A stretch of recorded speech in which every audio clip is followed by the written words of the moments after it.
Olá, essa é a segunda parte da aula sobre isomeria. Quantas moléculas você é capaz de construir com 4 carbonos, 10 hidrogênios e 1 oxigênio? A primeira molécula que vem na minha cabeça é o butanol, que é um álcool primário. Eu construí essa molécula fazendo com que o carbono se ligue a 4 outros átomos, o oxigênio a 2 e o hidrogênio a um átomo só.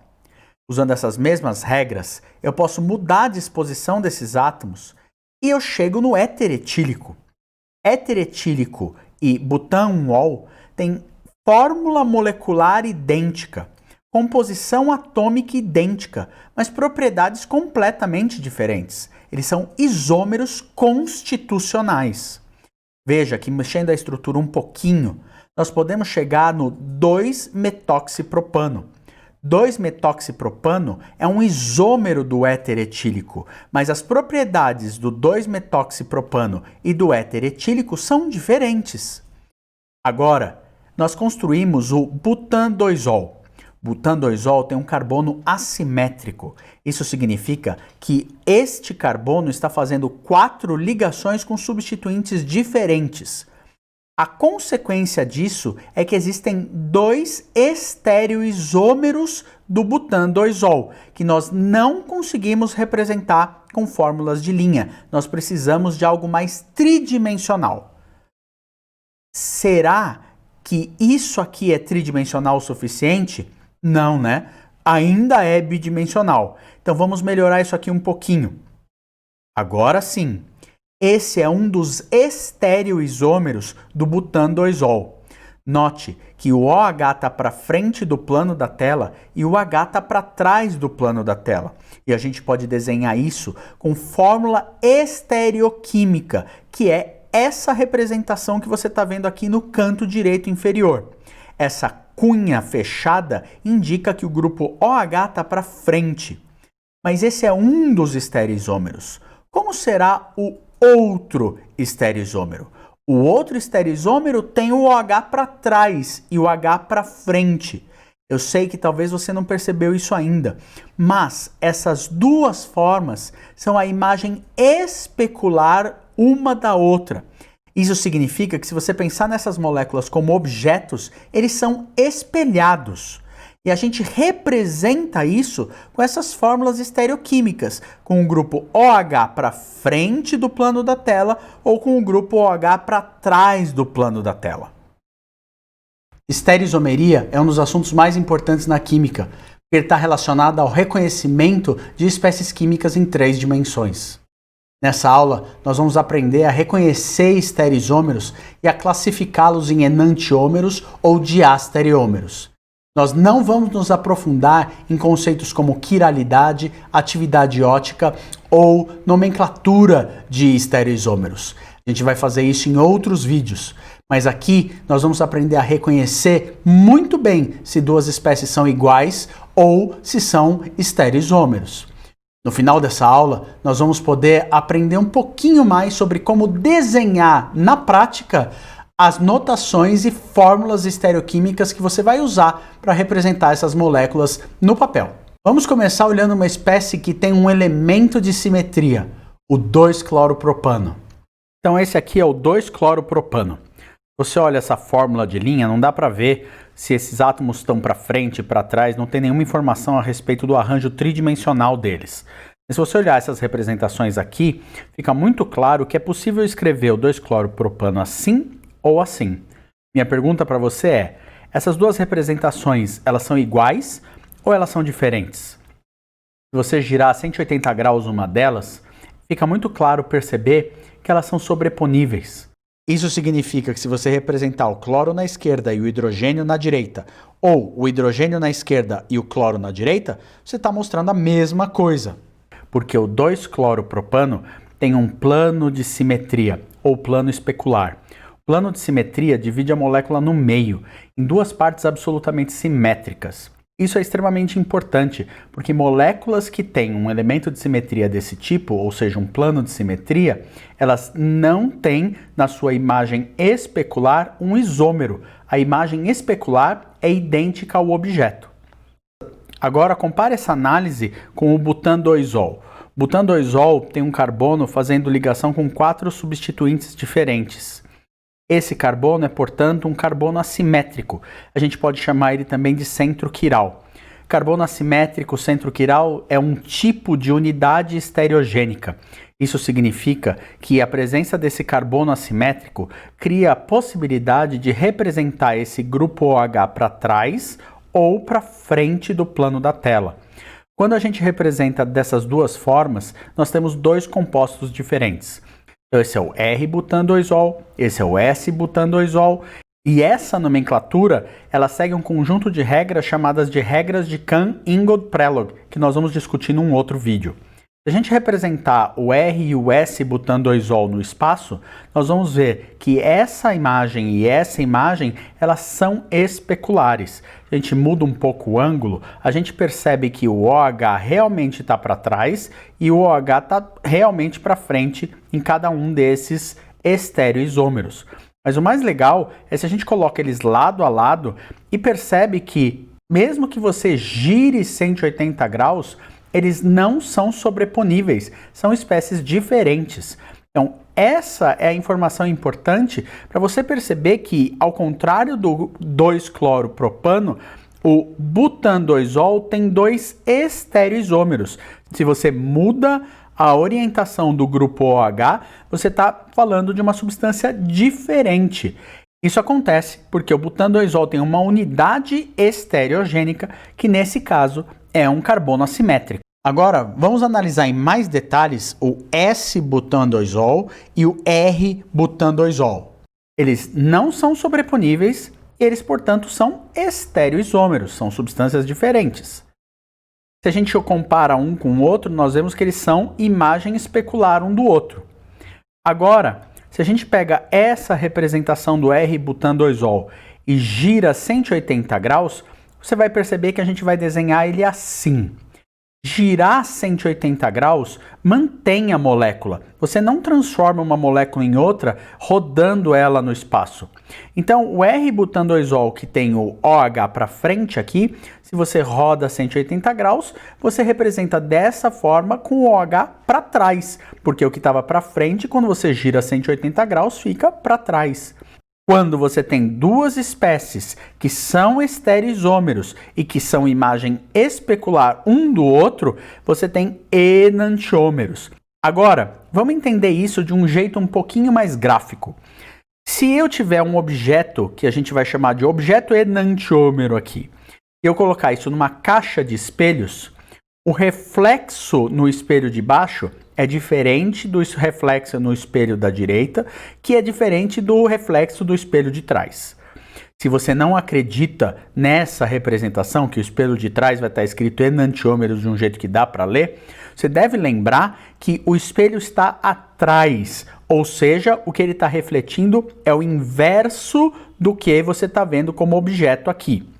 Agora, a mesma coisa nós podemos aplicar para essa fórmula. Vamos ver como representar essas coisas tridimensionalmente a partir de fórmulas estereoquímicas. Então, isso aqui é o que a gente teria nos 3 espelhos. Então, esses reflexos, eles se referem ao R-butan2-ol, enquanto o objeto em si é o S-butan2-ol. Essa é uma questão muito importante, porque se você tiver nas mãos o S-butan2-ol e o R-butan2-ol, eles vão ser imagem especular um do outro. E a forma de desenhar o enantiômero pode variar, porque ela pode corresponder ao reflexo sob um ponto de vista diferente, por trás, pelo lado ou por baixo. E o que isso tem a ver com quiralidade? Bom, quiralidade é uma propriedade de um único objeto. E um objeto que não se sobrepõe à sua imagem especular é chamado quiral. Então, toda essa história vem da mão. Então, suas mãos são quirais, tanto que a palavra quiral vem do grego kir, que é mão. Então, sua mão esquerda e sua mão direita, elas não são sobreponíveis. É claro que se você quiser virar uma das suas mãos e falar, agora ela sobrepõe, elas continuam não sobreponíveis, porque uma das mãos você vê as costas e a outra você vê a palma. Então, se você pegar esse enantiômero do butandoisol e você imaginar a imagem especular dele, isso aqui é o que você vai ter.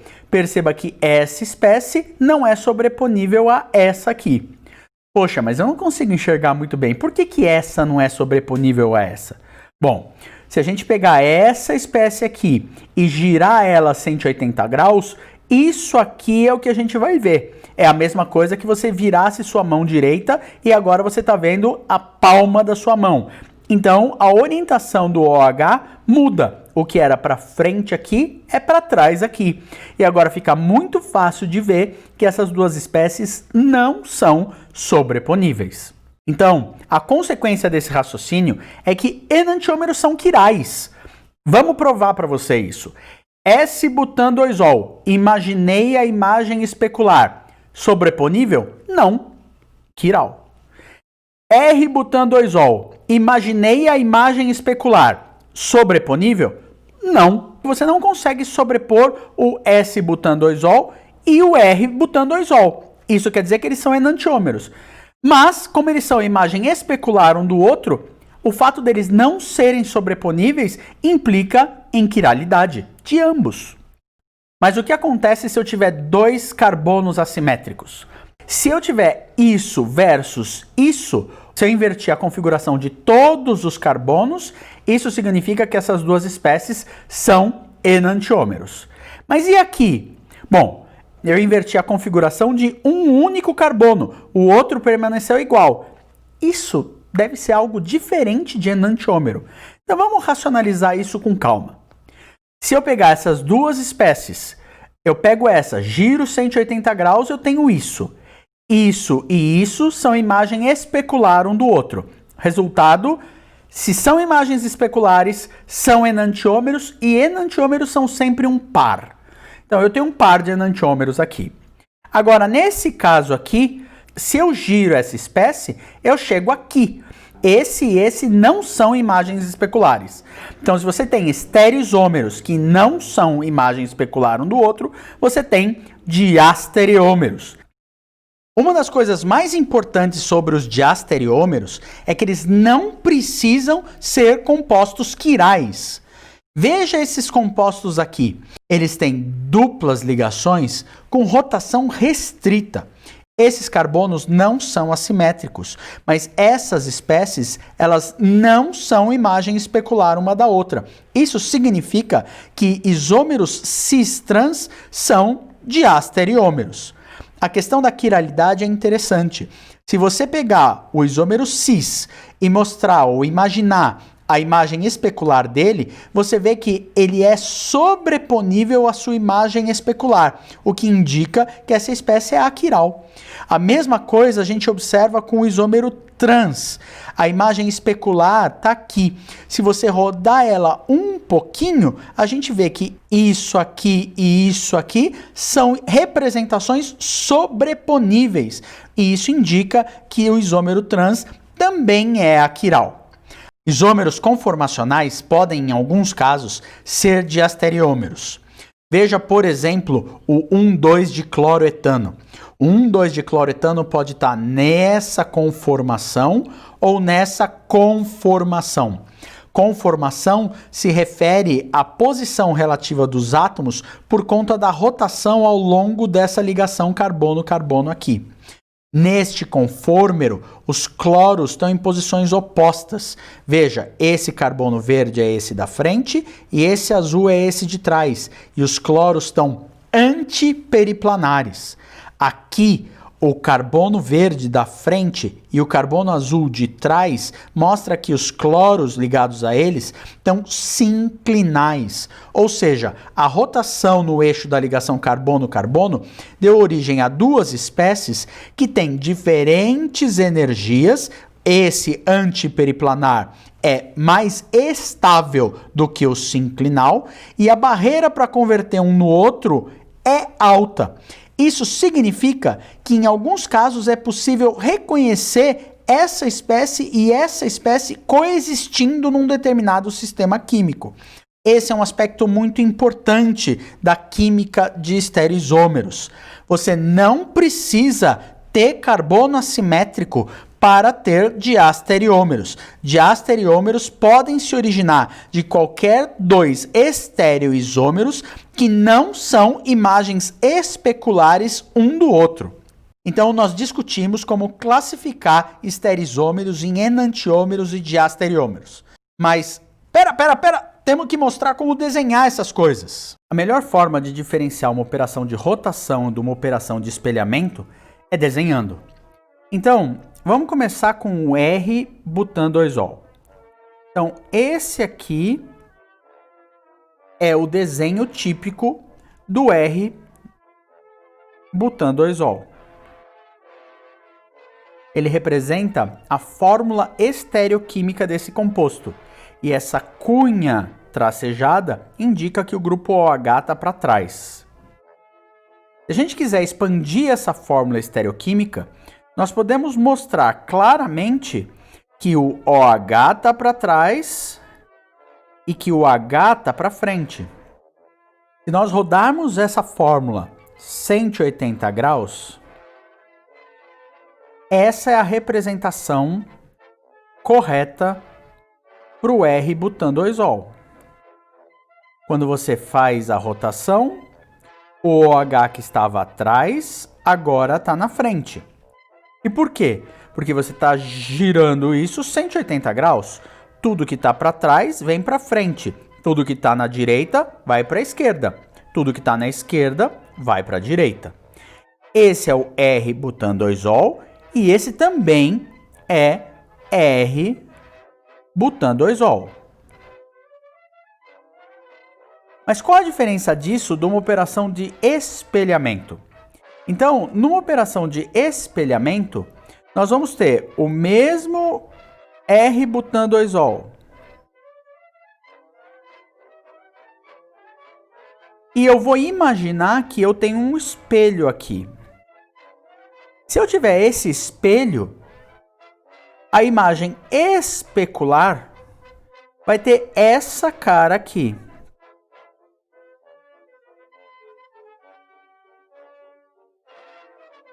Note que o OH que aqui está para trás, continua para trás aqui. Esse espelho está vendo essa espécie de frente.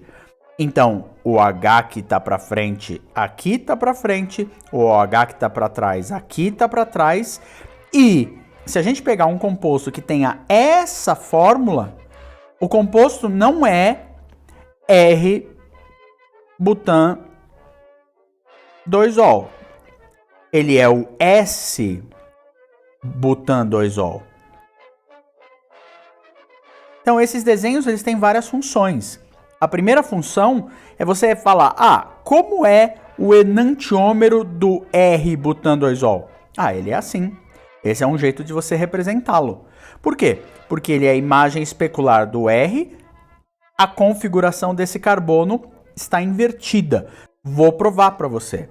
Rotacionar 180 graus o S-butan2-ol, isso aqui é o que a gente vai obter.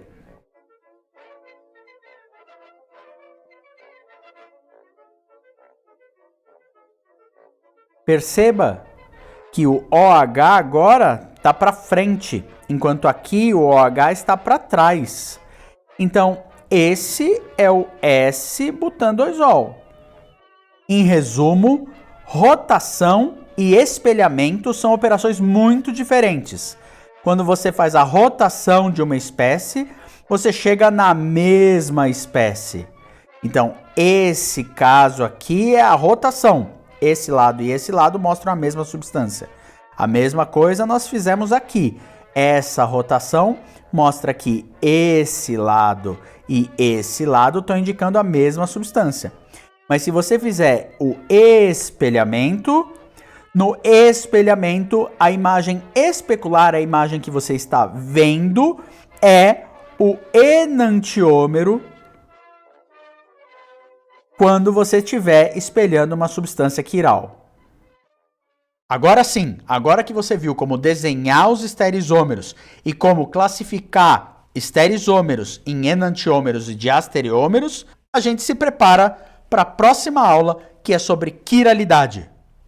Até a próxima!